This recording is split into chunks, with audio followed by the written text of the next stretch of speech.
Hey everyone, it's Matt from Redline Studios in New York, here with another Motivational Monday.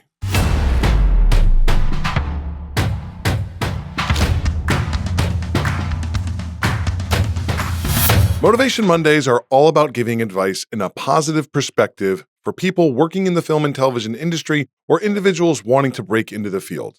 Today's Motivational Monday topic is Rejected, how to deal with failure. One thing all artists need to learn how to deal with is rejection. Growing up, I was kind of unique in that I was an athlete and an artist, and one thing that sports taught me was learning how to lose. No one wants to lose, but the reality is we spend most of our lives on the losing side of things rather than the winning. This holds true for artists maybe more than any other profession or field of study. What artists need to understand is that every one of us, big or small, celebrity or not, gets rejected. And many times, there is more to this than just weighing in if you're good or talented. It's going to sound chippy, but it's the truth.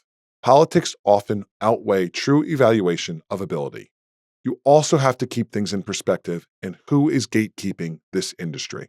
For example, I've worked in television development for many years, and that process involves you, the artist, pitching concepts to executives that you would hope is mostly based on the creative merit of the project, but it's not.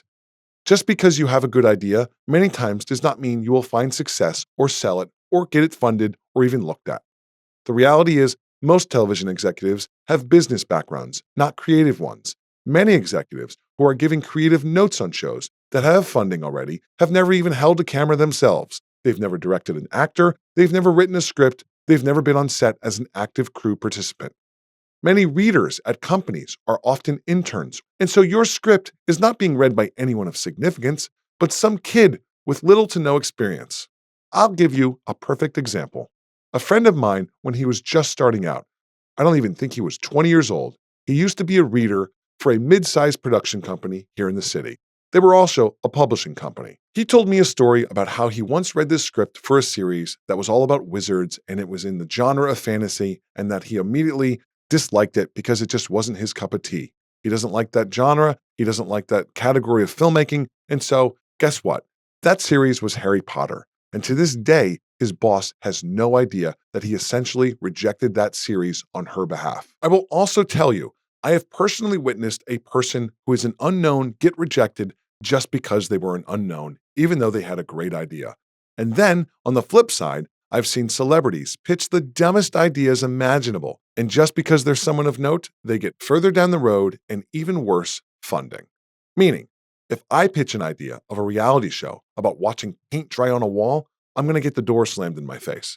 But if I'm someone who is an ex-NBA star pitching the same idea, executives will placate and entertain the idea and even gush over it, because it's essentially a bad idea coming out of the mouth of someone that they think they can use and leverage. So really, creative merit is not all you need sometimes to get a project through the finish line.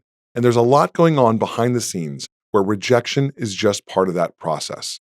If you're an actor getting rejected from roles, a writer getting scripts rejected, or a crew member getting rejected from job applications, know that it just takes one opportunity sometimes to make a difference and change your life and career. I hope you enjoyed this Motivational Monday advice. For more tips, expertise, and interviews with film and television experts, follow us on our social media or visit us at www.redlinestudios.net.